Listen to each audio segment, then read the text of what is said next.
Un peu d'effervescence du côté du cinéma de Clisson, puisqu'une journée un peu particulière, nous semble-t-il, s'est déroulée pour l'association Clisson Histoire et Patrimoine. Tout à fait, nous avons survolé la ville de Clisson grâce à un drone. Dans le cadre de l'exposition d'été que nous allons présenter sur Clisson, ville fortifiée, nous avons photographié les remparts ou ce qu'il en reste de Clisson de telle manière à pouvoir projeter les hypothèses de ce qu'étaient les remparts avant leur destruction sur ce qui existe actuellement, de telle manière à ce que les Clissonnais, les visiteurs, puissent retrouver l'endroit précis, se dire tiens, sur cette maison-là, oui, effectivement, il y avait des remparts, et ces remparts avaient cette forme-là. Voilà. Donc on a profité d'un temps merveilleux, un petit peu de vent, mais enfin tout s'est bien passé et le drone nous a permis de faire des prises de vue magnifiques. Quel est l'intérêt en fait de ça? Où sont les remparts? C'est simplement la recherche historique que mène Clisson Histoire et Patrimoine depuis déjà 2006. Pourquoi aller chercher les remparts qu'on ne voit plus? Oui, effectivement, ça peut être une question.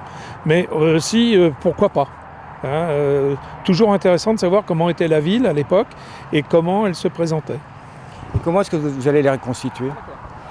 Alors nous les reconstituons sous un film 3D que nous allons vous présenter, un film 3D dans l'esprit de ce qui avait été fait pour le château de Clisson voici 2 ans, et avec une technologie qui a beaucoup varié depuis 2 ans. Donc, mais j'en dis pas plus, parce que si je dis tout maintenant...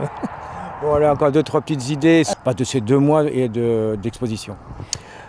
Nous présenterons également une reconstitution de la porte sud, dite porte Cabarot ou porte de la Vendée, telle qu'elle devait être à l'époque, avec d'un côté la porte sud dans le cadre des 2 bastions qui l'entouraient et un éclaté de la porte sud montrant l'intérieur. Ces maquettes sont en cours de préparation dans une association amie de Clisson Histoire et Patrimoine à Josselin, dans le Morbihan. Alors je crois que toujours très actif au niveau de Clisson Histoire et Patrimoine, vous avez, on va dire, marqué un peu les bâtiments du coin? Alors, nous avons marqué, à la suite d'une demande faite à l'époque par Jean-Michel Busson, qui était adjoint au maire et qui était membre de notre association, et de M. Depeux, directeur des services de la mairie, nous avons mis en place sur les 14 monuments historiques de Clisson une plaque d'information présentant le monument, une synthèse en français, une synthèse en anglais et un QR code qui renvoie à une fiche descriptive, une fiche patrimoine que nous avons conçue, qui donne vraiment beaucoup d'informations sur les monuments.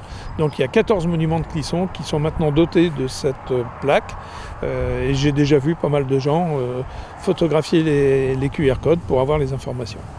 Concernant l'exposition, elle se tiendra à l'espace Saint-Jacques à Clisson de mi-juillet à mi-septembre.